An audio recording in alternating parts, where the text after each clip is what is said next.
نحمده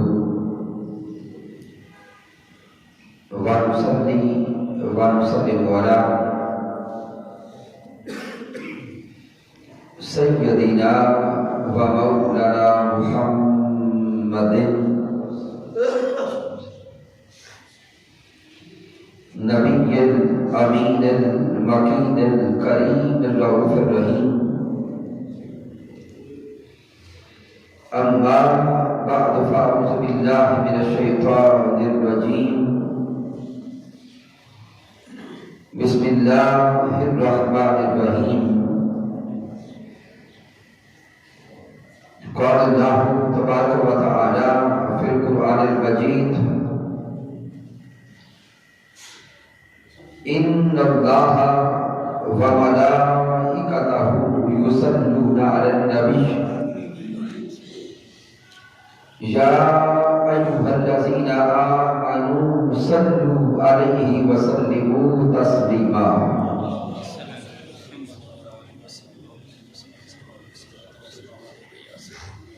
اللہ رب العزت کی توفیق سے اور تاجدار کائنات صلی اللہ علیہ وآلہ وسلم کے دارین پاک تصدق سے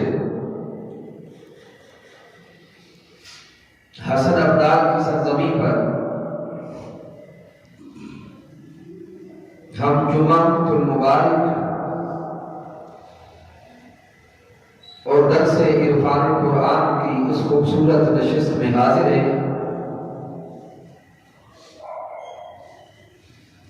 مبارکباد پیش کرتا ہوں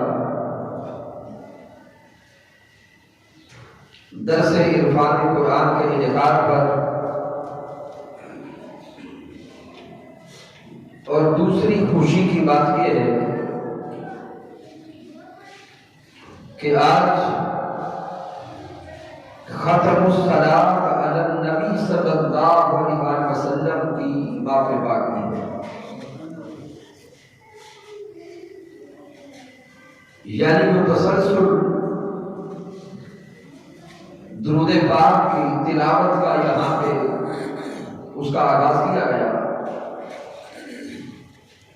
1 کروڑ مرتبہ درود پاک کا تحفہ پیارے محبوب علیہ السلام کی بارگاہ اقدس میں پیش کرنے کے لیے مکمل ہوا. اللہ رب العزت کی پاک بارگاہ میں دعا کرتے ہیں کہ مالک کائنات ہم سب کو تا دم آخر محبوب علیہ السلام پہ درود و سلام کے تحفے پیش کرنے کی توفیق عطا فرمائے. سامعین محترم، اللہ رب العزت نے قرآن مجید میں ارشاد فرمایا: ان اللہ وملائکتہ یصلون علی النبی. بے شک اللہ رب العزت اور اس کے سارے فرشتے ہر وقت نبی صلی اللہ علیہ وسلم پر درود بھیجتے رہتے ہیں. اس لیے اے ایمان والو، تم بھی نبی صلی اللہ علیہ وسلم پر درود بھیجا کرو اور خوب سلام بھیجا کرو. تو اس آیت کریمہ سے جو پہلا نقطہ عرض کرنا چاہتا ہوں، سامعین محترم، اگر اللہ رب العزت کے کلام کا مطالعہ کریں اور تعلیمات اسلام کو دیکھیں، ایک ہے اللہ کا حکم اور ایک ہے اللہ کی سنت. عبادات کے ضمن میں ہم جتنے بھی اعمال کو دیکھتے ہیں اس میں نماز ہے، روزہ ہے، حج ہے، زکات ہے، یہ سارے کے سارے اعمال اللہ کے احکامات ہیں. اللہ کے احکامات ہیں. اللہ کی سنت نہیں ہے۔ نماز ادا کرنا یہ اللہ کا حکم ہے، اقیموا الصلاۃ، نماز قائم کرو۔ روزہ رکھنا یہ اللہ کا حکم ہے، حج کرنا اللہ کا حکم ہے، زکات دینا بھی اللہ کا حکم ہے، اللہ کی سنت نہیں ہے۔ لیکن درود و سلام یہ تو عظیم عبادت ہے، یہ اللہ کا حکم بھی ہے اور اللہ کی سنت بھی ہے۔ اللہ کا حکم بھی ہے اور اللہ کی سنت بھی ہے۔ اس لیے درود و سلام کی اہمیت اور فضیلت دیگر جمی عبادات سے بڑھ جاتی ہے، کیونکہ جس طرح مالک کائنات وہ خود شان میں آنا ہے، مقام میں آنا ہے اور مرتبہ میں عرفہ ہے، اسی طرح اس کے عمل اور اس کی سنت کا بھی مقام مخلوقات کے جمی احکامات اور اعمال سے آنا۔ سامعین، اگر درود و سلام کو دیکھا جائے عربی زبان کے اندر دو طرح کے جملے ہوتے ہیں، ایک ہوتا ہے جملہ اسمیہ اور دوسرا ہوتا ہے جملہ فعلیہ۔ جملہ اسمیہ وہ جملہ ہوتا ہے جو زمانے کا محتاج نہیں ہوتا، اور جملہ فعلیہ وہ جملہ ہوتا ہے جو ہمیشہ کسی نہ کسی زمانہ کے اندر ہوتا ہے۔ آپ قرآن مجید فرقان حمید کا مطالعہ کریں، رب کائنات نے جب اپنے محبوب پر درود و سلام بھیجنے کے لیے کلمات کا انتخاب کیا اور الفاظ کا انتخاب کیا، تو اللہ رب العزت نے محبوب پر درود و سلام بھیجنے کے لیے جس جملہ کو چنا ہے وہ جملہ اسمیہ ہے، اور جملہ اسمیہ کی شان یہ ہے کہ یہ زمانے کا محتاج نہیں ہوتا، یہ عارضی نہیں ہوتا۔ تو جب جملہ اسمیہ یہ زمانے کا محتاج نہیں ہے تو گویا مالک کائنات یہ اشارہ دے رہا ہے کہ محبوب پہ درود اور سلام بھیجنا یہ زمانے کا محتاج نہیں، زمانہ ابھی نہ بنا تھا تب بھی مصطفیٰ پہ درود و سلام جاری تھا، اور زمانہ جب نہ رہے گا درود و سلام میرے محبوب پر تب بھی جاری رہے گا۔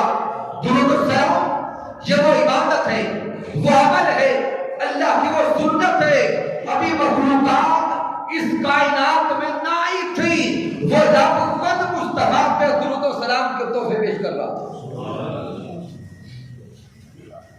سامنے اس آیت کریمہ پہ اگر توجہ کریں، کیونکہ وقت مختصر ہے اس لیے میں بڑے چنیدہ الفاظ کے ساتھ بڑی طویل گفتگو کو کوشش کر رہا ہوں کہ مختصراً آپ کا چند نکات پہنچانے کی کوشش کی جائے۔ اس آیت کریمہ پہ غور کریں تو اللہ رب العزت فرما رہا ہے ان اللہ و ملائکتہ یصلون علی النبی، بے شک اللہ رب العزت اور اس کے سارے فرشتے، یہ نقطہ سمجھنے والا ہے، اللہ رب العزت اور اس کے سارے فرشتے ہر وقت مصطفیٰ صلی اللہ علیہ وسلم پر درود بھیجتے رہتے ہیں۔ اور یہ ترجمہ حضور شیخ الاسلام ڈاکٹر محمد طاہر قادری مدثر اللہ علیہ نے فرمایا ہے۔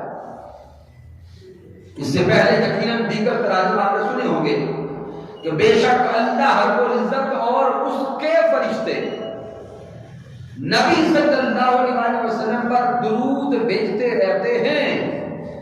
لیکن حضور شیخ الاسلام نے جو ترجمہ کیا، آپ نے فرمایا بے شک اللہ رب العزت اور اس کے سارے فرشتے، اور اس کے بولیں سارے فرشتے، کسی ایک لمحہ کے لیے نہیں، ہر وقت درود بھیجتے رہتے ہیں۔ اب ذہن میں سوال آئے گا کہ سارے فرشتے ہر وقت نبی پر درود کیسے بھیجتے ہیں، جبکہ ہم نے تو یہ بھی سنا ہے کہ کچھ فرشتے اللہ نے بنائے قیام کے لیے، کچھ بنائے رکوع کے لیے، کچھ سجود کے لیے، کئی فرشتوں کے ڈیوٹی رب کائنات نے کئی مختلف امور پر لگا دی۔ تو یہ کیا مفہوم آ گیا یا اس سے مراد کیا ہے کہ سارے فرشتے ہر وقت درود بھیجتے ہیں؟ تو جب ہر وقت درود بھیجتے ہیں تو باقی کام کب کرتے ہیں؟ اور اگر باقی کام کرتے ہیں تو یہ درود پہ ہر وقت کیسے ہوتا ہوگا؟ تو سامعین کے جان لیں، فرشتوں کا محبوب پہ درود و سلام بھیجتے رہنا، اس سے مراد یہ ہے کہ وہ باقی جس کام میں بھی ہیں وہ اپنے کاموں میں لگے رہتے ہیں، اور ذات مصطفیٰ پر درود بھیجنے سے مراد یہ کہ ہر وقت محبوب پر وہ رحمتوں کی دعائیں کرتے رہتے ہیں۔ ان کا بھی حال یہ ہے جیسے وہ رفا کہتے ہیں کہ ہاتھ کارول دل یانول، باقی وہ جو کام ان کے ذمہ لگا ہے وہ اس کام میں تو لگے رہتے ہیں، لیکن ان کا بھی دھیان محبوب کی طرف، ان کا بھی دھیان ذات مصطفیٰ کی طرف، ہر وقت وہ سونے مصطفیٰ کے لیے رب کی بارگاہ میں دعا کرتے رہتے ہیں۔ محبوب سونے مصطفیٰ کو اور قرب عطا کر اور مقام عطا کر اور عزت عطا کر اور درجات عطا فرما، اس لیے ان اللہ و ملائکتہ، سارے فرشتے محبوب پہ درود بھیجتے رہتے ہیں۔ اور اگر تو کہے کہ قرآن مجید فرقان حمید کی آیت میں تو سارے فرشتوں کا معنی نہیں تھا، نکالا کہاں سے؟ تو شامل جان لیں، کیونکہ یہ اپنی گرائن اٹھاتے ہیں، میں بات کو مشکل نہیں کرنا چاہتا، دیکھیں یہ نکتہ بیان کر دیتا ہوں۔ لفظ ملائکہ یہ جمع کا صیغہ ہے، لفظ ملائکہ خود یہ جمع ہے، ملائکہ ہو ساتھ ضمیر مضاف الیہ کے طور پہ آئی ہے۔ عربی گرامر کا اصول یہ ہے کہ جب جمع کے ساتھ ضمیر متصل ہو کے آ جائے تو ضمیر کا ساتھ مضاف الیہ بن کے آنا وہ جمع کو پھر جمع الجمع کا درجہ دے دیتا ہے، اس کے اندر پھر جمعی کا معنی ہے، اس کے اندر سارے کا معنی ہے۔ رب کائنات نے فرمایا ملائکتہ، لفظ ملائکہ کو جمع تھا، ہو ضمیر مضاف الیہ بن کر آئی، تو جب مضاف الیہ وہ جمع کے ساتھ بن کے آ گیا، اب معنی یہ تھا کہ مصطفیٰ پر درود کوئی ایک فرشتہ نہیں بھیجتا، کوئی چند فرشتے نہیں بھیج رہے، ملائکتہ وہ جو سارے فرشتے ہیں جن کو رب کائنات نے فرشتہ بنایا ہے، وہ فرشتہ ہونے کی اب علامت یہ ہے کہ وہ ہر وقت مصطفیٰ پہ درود بھیجتے رہتے ہیں۔ ماشاءاللہ۔ اور یہاں وہ رفا بیان کرتے ہیں ملائکتہ فرما کے رب کائنات نے پیغام کے دیا ہے، اشارہ کے دیا ہے کہ فرشتہ ہے ہی وہ جو مصطفیٰ پہ درود بھیجتا ہے، فرشتہ ہے ہی وہ جو ذات مصطفیٰ پر درود بھیجتا رہتا ہے، اور جو سونے مصطفیٰ پر درود نہیں بھیجتا وہ فرشتہ تو دور کی بات، وہ انسان بننے کی قابل نہیں۔ تو اس لیے رب کائنات نے فرمایا کہ تمام فرشتے میرے محبوب پہ درود بھیجتے رہتے ہیں۔ اب سامعین، درود و سلام عبادات کے اندر اگر دیکھا جائے تو یہ ایسی عبادت ہے جو قطعی القبول ہے، قطعی القبول۔ باقی جمی عبادات ظنی القبول ہیں۔ اب ظنی القبول اور قطعی القبول سے مراد یہ ہے، یعنی ہم نماز، روزہ، حج و زکات، صدقات، دیگر اعمال کرتے ہیں، عمل کرنے کے بعد کوئی انسان یقین سے نہیں کہہ سکتا کہ میرا یہ عمل قبول ہو گیا۔ دیکھیں اگر تصور کریں ساری زندگی گزر گئی نمازیں پڑھتے، کیا کسی کو یقین ہے کہ نمازیں قبول ہو گئی؟ اللہ کی مرضی قبول کرے، اللہ کی مرضی قبول نہ کرے۔ روزہ کی طرف آ جائیں، لاکھوں روپیہ لگا کے حج کرنے جاتے، سفر کی صحبتیں برداشت کرتے، وہاں پہ سفر بھی ہے، جاگنا بھی ہے، تسلسل بھی ہے، لیکن حج کرنے کے بعد واپس لوٹ کر کوئی انسان یقین کے ساتھ نہیں کہہ سکتا کہ میرا حج قبول ہو گیا۔ جمی عبادات سنی اور قبول ہیں، لیکن درود پاک یہ وہ عبادت ہے جو قطعی ان قبول ہے۔ آپ نے درود و سلام محبوب کی بارگاہ میں پیش کیا، درود پڑھنے کے بعد آپ ہاتھ کھڑا کر کے اللہ کا اعلان کہہ سکتے ہیں کہ میرا درود قبول ہو گیا۔ اب سوچیں گے کہ راز کیا ہے تو یہ بھی عبادت ہے، وہ بھی عبادت ہے۔ تو جو آغاز میں نے جملہ عرض کیا، درود و سلام یہ صرف اللہ کا حکم نہیں ہے، اللہ کی سنت بھی ہے۔ اب اسی کے ساتھ جوڑ کر اگلے الفاظ پہ غور کریں گے۔ میں کرتا ہوں کہ رب کائنات نے جب ہمیں فرمایا کہ درود بھیجو، تو یاد رکھ لیں محبوب کی ذات اقدس پر ہم درود بھیج کر بھی درود نہیں بھیج رہے۔ ہم کہیں گے وہ کیسے؟ بھی جب اللہ نے حکم دیا یا ایھا الذین آمنوا صلوا علیہ وسلموا تسلیما، اللہ کو حکم آیا کہ ایمان والوں میرے محبوب پہ درود بھیجو۔ ہم نے وضو کیا، باوضو ہو کر پاک جگہ پر بیٹھ گئے، تسبیح پکڑ لی اور درود پاک پیش کرنے لگے، اللہم صل علی سیدنا و مولانا محمد و علی آلہ و صحبہ وبارک وسلم۔ تو سامعین اب درود پاک کے الفاظ پہ غور کریں۔ ہم نے کہا کیا ہے؟ اللہم صل علی محمد۔ ہم نے رب کی بارگاہ میں عرض کی، اے اللہ تو محمد صلی اللہ علیہ وسلم پر درود بھیج۔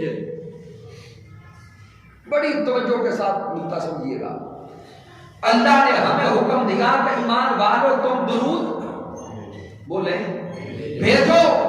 ہم نے وضو کیا، ادب کے ساتھ بیٹھ گئے، اب درود بھیجنے کا وقت آیا تو ہم نے عرض کیا اللہم صلی علی محمد، اے اللہ تو درود بھیج۔ رب نے ہمیں کہا کہ ایمان والو تم بھیجو، جب ہم بھیجنے بیٹھے ہم نے نہیں بھیجا، ہم نے رب کو کہا مولا تو بھیج۔ تو سوچے رب ہمیں کہتا ہے، ہم رب کو کہتے ہیں۔ اور اٹھا کے دیکھیں جتنے بھی سکے آپ کو درود و سلام کو ملیں گے، دلائل و خیرات کو پڑھیں یا حضور شیخ الاسلام کے دلائل اور برکات کو پڑھیں یا درود پاک جتنے بھی آپ کو مختلف سیغوں میں مختلف الفاظ میں لکھے ہوئے مل جائیں، الفاظ یہی ہوں گے اللہم صلی علی محمد، اے رب کائنات سونے مصطفیٰ پہ تو درود بھیج۔ رب نے تو ہمیں کہا تھا ایمان والو تم بھیجو، اور جب ہم نے اللہ کی بارگاہ میں عرض کی مولا ہمیں الفاظ بھی سکھا دے کہ کن الفاظ سے درود بھیجے، اللہ نے فرمایا کہ کہو اللہم صلی علی محمد۔ جب تم درود بھیجنے کا ارادہ کر لو تو تم مجھے کہا کرو کہ اے اللہ تو ہی بھیج۔ اب ذہن سوال کرتا ہے، مولا حکم ہمیں دیتا ہے، پھر الفاظ یہ دیتا ہے کہ بندو مجھے کہو، تو پھر ہم کہاں گئے؟ ہمارا بھیجنا کہاں گیا؟ تو رب کائنات یہاں پر پیغام یہ دے رہا ہے کہ میرے مصطفیٰ پر درود بھیجے تو وہ جو میرے مصطفیٰ کو کاملاً جانتا بھی ہو۔ میرے محبوب پہ کاملا درود وہ بھیج سکتا ہے جو میرے محبوب کے مقام کو بھی جانتا ہو، مرتبہ کو جانتا ہو، عظمت کو جانتا ہو، رفعت کو جانتا ہو۔ ارے بندے، تو تو میرے مصطفیٰ کو کاملا جانتا بھی نہیں، پہچانتا بھی نہیں، تجھے معرفت بھی نہیں، اس لیے جب تو نے درود بھیجنا ہو تم باوضو ہو کر ادب کے ساتھ بیٹھ کر مجھے کہا کرو مولا تو بھیج، تیرا نام لے کر تیری طرف سے درود میں بھیجوں گا۔ بھیج تو میں رہا ہوں، جب تیرا نام بھی شامل ہوگا تو تیری طرف سے قبول ہو جائے گا، کیونکہ میرے محبوب کی بارگاہ میں درود بھیجنے کے لیے اس درجہ کی طہارت چاہیے، اس درجہ کا تزکیہ چاہیے، اس درجہ کا تصفیہ چاہیے۔ کہاں میرے مصطفیٰ کی ذات اور کہاں تو، کہاں میرے محبوب کی طہارت اور کہاں تو۔ اس لیے تیری طہارت اس قابل نہیں اور تیری ہستی اس قابل نہیں کہ میرے محبوب پہ کاملا اور حقیقتاً درود بھیج سکے۔ تو مجھے کہتا جا، میں تیری طرف سے درود بھیجتا جاؤں گا، وہ قبول ہوتا جائے گا۔ سبحان اللہ۔ اب یہاں پر تھوڑا اور غور کریں، جب ہم نے رب کی بارگاہ میں عرض کیا مولا تو درود بھیج، کیا اللہ نے ہمارے کہنے کی وجہ سے درود بھیجا؟ نہیں، اللہ نے تو پہلے ارشاد فرما دیا ان اللہ وملائکتہ یصلون علی النبی۔ اگر ہم نہ کہیں اللہ تو درود پھر بھی بھیج رہا ہے۔ ہم نہ تھے، رب کائنات محبوب پہ درود پھر بھی بھیج رہا تھا۔ ہم نہ ہو گے پھر بھی مولا اپنے محبوب پہ درود بھیجتا رہے گا۔ رب کائنات ہمارے عرض کرنے کی وجہ سے نہیں بھیجتا، اس کا درود تو جاری و ساری رہے گا۔ جب ہم نے رب کی بارگاہ میں عرض کیا تو رب تو بھیج رہا ہے، ہمارا نام آیا تو قبول ہو گیا، ہماری طرف سے بھی قبول ہو گیا، کیونکہ وہ تو جاری ہے، اس کی طرف سے جاری ہے۔ شامل چونکہ وقت کم ہے، میں اگلے حصہ کی طرف آتا ہوں۔ درود و سلام کا مقام و مرتبہ کیا ہے؟ عبادات میں افضل ترین عبادت محبوب پہ درود و سلام بھیجنا ہے۔ امام شافعی رحمۃ اللہ تعالی علیہ روایت کرتے ہیں، میرے آقا نے فرمایا اذا کان یوم الجمعہ ولیلۃ الجمعہ فاکثروا الصلاۃ علیہ۔ میرے آقا فرماتے ہیں کہ ایمان والو، جب جمعہ کی رات اور جمعہ کا دن نہ جائے پھر کثرت کے ساتھ تم مجھ پہ درود بھیجا کرو۔ میں بس اشارے دے کے آگے جا رہا ہوں۔ پھر حضرت انس بن مالک رضی اللہ تعالی عنہ سے روایت ہے، اسے اس حدیث مبارکہ کو امام نسائی نقل کرتے ہیں، میرے آقا نے فرمایا من صلی علیہ واحدۃ صلی اللہ علیہ عشر صلوات۔ میرے آقا نے فرمایا جو انسان مجھ پر ایک بار درود بھیجتا ہے، آیا آقا نے فرمایا جو مجھ پر ایک مرتبہ درود بھیجتا ہے، رب کائنات جواباً اس پر 10 مرتبہ درود بھیجتا ہے۔ غور کریں، ہم نے درود بھیجا سونے مصطفیٰ پر، من صلی علیہ صلاۃ واحدۃ، جس نے ایک مرتبہ سونے محبوب پہ درود بھیجا، صلی اللہ علیہ عشر صلوات، رب نے اس پر 10 مرتبہ درود بھیجا۔ تھوڑا غور کرو، چلے سلام ہو، درود ہو، ہم نے درود بھیجا محبوب کی ذات پر، جواب دیا اللہ کی ذات نے۔ اب تھوڑا غور کریں، اصول تو یہ ہے کہ جسے سلام کیا جائے جواب وہی دے۔ اب سوہنے محبوب کا اللہ کے ساتھ کوئی رشتہ کیا ہے؟ اللہ کے ساتھ تعلق کیا ہے؟ ہم نے درود بھیجا محبوب اقدس کی ذات پر، سوہنے مصطفیٰ پر، رب کائنات کو محبوب پہ درود بھیجنا اتنا پسند آیا، رب نے 10 مرتبہ اس بندے پہ درود بھیجا۔ چلیں اب درود کیا ہے، تھوڑا اردو کی طرف آ جائے۔ درود کیا ہے کہ اے سونے مصطفیٰ صلی اللہ علیہ وسلم، اللہ آپ کو رحمت عطا فرمائے۔ کیا پنجابی میں آئے تو سونے آقا تسی وسدے رہو، پیارے محبوب علیہ السلام پہ سلام بھیجا کسی بندے نے، ہم نے رحمت کی دعا کی آقا کے لیے، رب کو وہ اتنی پسند آئی، رب نے کہا بندے تو بھی زندہ رہے، بندے تو بھی سلامت رہے، تو سلامت رہے۔ رب نے 10 مرتبہ بندے کو سلامتی کی دعا دی۔ اب غور کرے نا، جس کو رب 10 بار سلامتی کی دعا خود دے دے، کیا اس پر کبھی سختی آ سکتی ہے؟ وہ مالک جسے خود رحمت عطا فرما دے پر سختی کہاں سے آئے؟ تو ساتھ میرے آقا نے فرمایا وَحُدْتَنْ عَنْهُ عَشَرُ خَطِيَّاتٍ، صرف رب کی طرف سے 10 مرتبہ درود نہیں آتا، رب کائنات اس کے 10 خطاؤں کو بھی معاف کر دیتا ہے۔ ہائے ہائے، اس بندے کے 10 گناہوں کو مٹا دیتا ہے۔ وَرُفِعَتْ لَهُ 10 درجات، رب کائنات اس کے 10 درجات کو بھی بلند کر دیتا ہے۔ بعض لوگ سوال کرتے ہیں کہ کوئی ایسا عمل بتائیں کہ عمل ایک ہو اور لکھا کئی انداز سے جائے، تو درود و سلام یہ وہ عمل ہے کہ آپ درود پڑھتے ہیں 3 انداز سے لکھا جاتا ہے۔ پہلا عمل کہ رب اس پر 10 بار درود بھیجتا ہے، اس کے 10 گناہ معاف کیے جاتے ہیں اور 10 درجات اس کے بلند کیے جاتے ہیں۔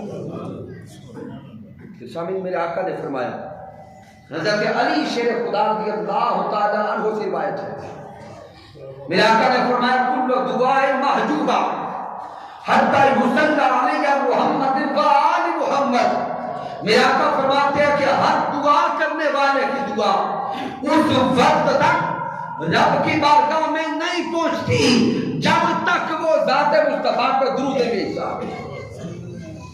دعا معلق ہو جاتی ہے۔ تو شامل افتتاح پر ایک درود پاک کا واقعہ درس کر دوں کہ درود پاک کی برکت کیا ہے، اس کا مقام کیا ہے۔ دلائل اور خیرات، آپ جانتے ہیں کہ درود و سلام کی بہت بڑی مستند اور عظیم کتاب ہے، امام جزولی رحمۃ اللہ تعالی علیہ اس کے مؤلف ہیں۔ امام جزولی رحمۃ اللہ تعالی علیہ کے ذہن میں یہ کب آیا کہ یہ کتاب لکھی جائے؟ بہت بڑے عالم تھے، بہت بڑے عاشق تھے۔ ایک دن حضرت امام جزولی رحمۃ اللہ تعالی علیہ نے وضو کرنا تھا، وضو کرنے کے لیے کنویں کے پاس گئے۔ جب کنویں کے کنارے پر کھڑے ہو گئے، دیکھا تو کنویں کا ڈول کنویں کے اندر گرا ہوا تھا۔ اب وضو کرنے کے لیے پانی نکالنا تھا، پانی نکلنا تھا ڈول سے، ڈول بھی گرا ہوا ہے اور رسی بھی نیچے گر گئی۔ تو اب کھڑے ہیں، کوئی تدبیر تلاش کر رہے ہیں کہ کس طریقہ سے پانی نکالا جائے۔ قریب کسی چھت پر ایک بچی کھڑی تھی، اس بچی نے جب حضرت امام جزولی کو دیکھا کہ وضو کا ارادہ رکھتے ہیں، پانی نکالنا چاہتے ہیں، نہ ڈول میسر ہے جس سے پانی نکالا جائے، تو اب سوچ میں ہے کہ کیا کروں۔ وہ بچی بھاگ گئی، بچی قریب آئی، بچی نے آ کر کنویں میں اپنی لعاب گرائی، بچی نے کنویں میں لعاب گرائی۔ اس کے لعاب گرنے کی دیر تھی کہ کنویں کا پانی ابل کر اوپر آ گیا، آیا پانی اوپر کناروں پہ آ گیا۔ حضرت امام نزولی رحمت اللہ تعالی حیرت میں مبتلا ہو گئے کہ علم کی دنیا کا ظاہری بادشاہ تو میں ہوں، لیکن اس بچی نے کیا کیا ہے کہ اس کی لعاب کی کرامت سے کنویں کا پانی ابل پڑا۔ امام نزولی اس بچی سے پوچھتے ہیں کہ بچی بتا تیرا عمل کیا ہے، تیرا عمل کیا ہے جس عمل کی وجہ سے کنویں کا پانی کناروں پہ آ گیا؟ تو وہ بچی تڑپ کر کے آتی ہے اور تو کوئی عمل نہیں، میں سونے مصطفیٰ پر کثرت سے درود و سلام پڑھتی ہوں، اس درود کی برکت یہ ہے کہ کنویں کا پانی بھی میں نے لعاب پھینکی تو قریب آ گیا۔ تو پھر امام نزولی نے سوچا کہ اگر ایک بچی محبوب پہ درود بھیجے، رب اس کو یہ مقام دیتا ہے، تو میں سونے محبوب کے لیے اب وہ کتاب لکھوں گا جس کتاب کے ہر صفحے پر محبوب پہ درود و سلام لکھا ہو۔ یہ ہے درود و سلام کی برکت۔ حسن عبدال کی اس مسجد کے ساتھ تعلق رکھنے والوں اور تحریک منہاج القرآن کے دیوانوں، یہ درود و سلام یہ وہ تحفہ ہے جس کے ساتھ اللہ نے آپ کو جوڑ دیا ہے، کثرت آپ کرتے جاؤ رحمت مولا دیتا جائے گا۔ پھر سامعین اختتام پر حضرت امام شرف الدین بوصیری رحمت اللہ تعالی کا واقعہ کو سنا۔ حضرت امام شرف الدین بوصیری رحمت اللہ تعالی علیہ آپ بہت بڑے عالم تھے، ساتھ تجارت کیا کرتے تھے، شاعری کے ساتھ آپ کا خاص شغف تھا، شاعر تھے، بیمار ہو گئے، فالج ہو گیا، بیماری کی وجہ سے نکاہت بڑھتی چلی گئی، کمزوری بڑھتی چلی گئی، بس بستر پر لیٹے لیٹے دھیان آیا کہ زندگی تو گزرتی جا رہی ہے، کیوں نہ اپنے محبوب کی ذات پہ کوئی قصیدہ لکھا جائے۔ تو 166 اشعار پہ مبنی آپ نے قصیدہ لکھا، آقا کی نعت لکھی، ادھر رو رو کر سونے محبوب کی نعت لکھی، بس ادھر رو کر تڑپ کر بلک کر سونے آقا کو یاد کر کے آقا کی نعت اور قصیدہ لکھنے کی دیر تھی، رات کا وقت ہوا، قسمت جاگ گئی، سونے آقا تشریف لے آئے، پیارے محبوب کی آمد ہو گئی، تاجدار کائنات تشریف لائے، تو میرے سونے مصطفیٰ امام بوصیری سے فرماتے ہیں، بوصیری جو میرا قصیدہ لکھا ہے بس وہ مجھے سنا دو۔ آئے آئے آئے خواب میں امام بوصیری رحمت اللہ تعالی نے وہ قصیدہ سنایا۔ جب میرے آقا نے فرمایا نا کہ قصیدہ سناؤ، تو امام بوصیری خواب کی حالت میں عرض کرتے ہیں، سونے آقا میں تو بیمار ہوں، آقا میں تو بیمار ہوں، جسم حرکت نہیں کرتا، زبان ساتھ نہیں دیتی، میں کیسے سناؤں؟ میرے آقا علیہ السلام نے ان کے بدن پہ دست رحمت پھیرا، دست شفقت پھیرا، دست شفا پھیرا، بس دست مصطفیٰ ان کے بدن پہ لگنے کی دیر تھی، زبان بھی بولنے لگ گئی، جسم بھی بتانے لگ گیا کہ شفا آ گئی ہے۔ قصیدہ سنایا، جب قصیدہ سنایا تو اب ذہن میں خیال آیا کہ پتہ نہیں یہ خواب ہے یا حقیقت ہے، تصور آیا نا، ہے خواب کا معاملہ، لیکن تصور میں یہ بات آئی کہ پتہ نہیں یہ حقیقت ہے یا خواب کی خواب ہی نہ ہو۔ تو جب ادھر ذہن میں تصور میں یہ بات آئی، میرے سونے آقا نے اس تصور کو بھی باندھتے ہوئے اپنی کملی مبارک عطا کر دی۔ میرے آقا کملی مبارک عطا کر کے گئے کہ اب یہ نشانی بھی رہ جائے، اسی کملی مبارک کی وجہ سے جب وہ بیدار ہوئے تو دیکھا وہ سونے آقا کی کملی مبارک موجود ہے، اسی کی نسبت سے قصیدہ کا نام بردہ پڑ گیا۔ قصیدہ بردہ شریف. تو جو محبوب پہ درود و سلام بھیجتا ہے محبوب اس کو چھوڑا نہیں کرتے. کوئی ترنم والا ساتھی اگر ہے تو قصیدہ بردہ شریف وہ عظیم قصیدہ بنا کہ جو آقا صلی اسلام کی نسبت سے امر ہو گیا.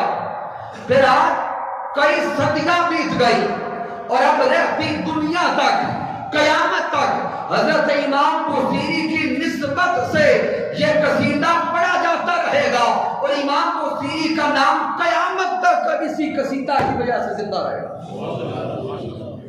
اب اختتام پر ہم سارے مل کر یہ قصیدہ شریف پڑھ لیتے ہیں. مولا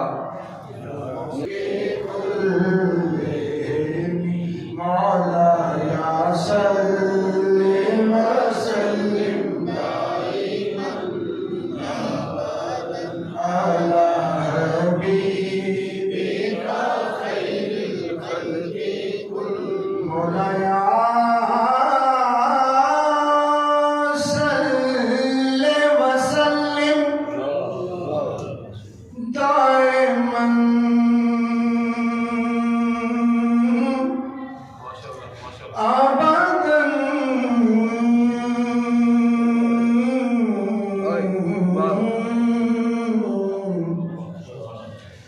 مولا یا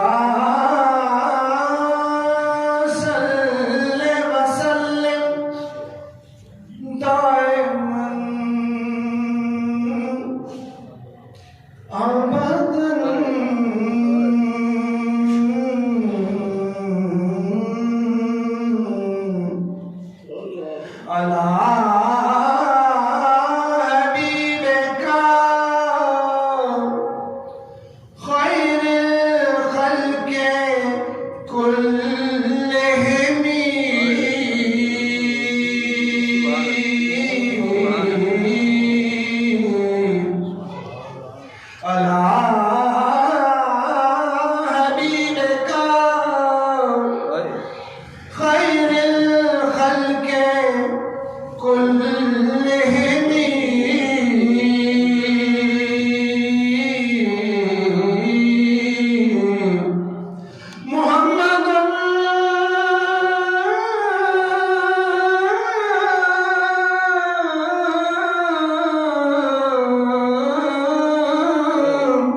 سید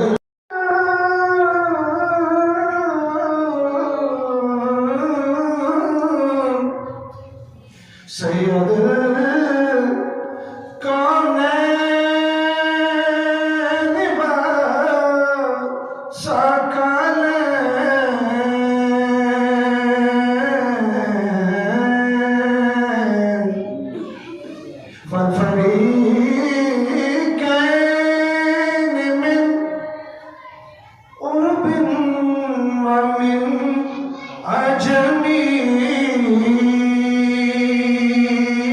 و ثقلین مولا یا صلی وسلم دائما ابدا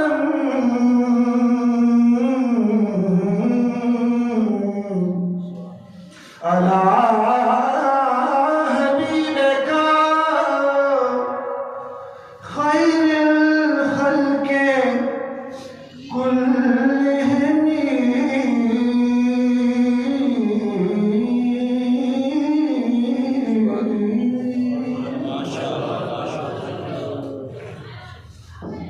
سبحان اللہ. رب کائنات کی بارگاہ اقدس میں دعا کرتے ہیں کہ مالک کائنات اس درود و سلام کا جو عمل جاری ہوا ہے اس کو ہمیشہ جاری و ساری رکھنے کی توفیق عطا فرمائے. اور میں 1,00,000 مرتبہ درود پاک کا تحفہ اپنی طرف سے آپ کے اس کروڑ جو درود پاک آئے اس میں حصہ ڈالتا ہوں. رب کائنات ہم سب کی حاضریوں کا شکر فرمائے. کی محمد سے وفا تو ہے تو ہم تیرے ہیں، یہ جہاں چیز ہے کیا لوح و قلم تیرے ہیں، میں نے جو کچھ بیان کیا اگر اس میں کچھ کمی ہے، کوئی کجی ہے، کوئی غلطی ہے تو مجھ ناچیز کی طرف سے ہے، رب کائنات معاف فرما دے۔ اگر اس میں کوئی اچھائی اور کمال ہے تو اللہ کی عزت کی قسم میرا کوئی کمال نہیں، یہ اللہ کا کرم ہے، آقا علیہ السلام کی رحمت ہے، اور میرے قائد، میرے مربی، میرے استاذ حضور شیخ الاسلام ڈاکٹر محمد طاہر قادری مدنظر والی کی صحبت کا فیضان ہے۔ وما علینا الا البلاغ المبین۔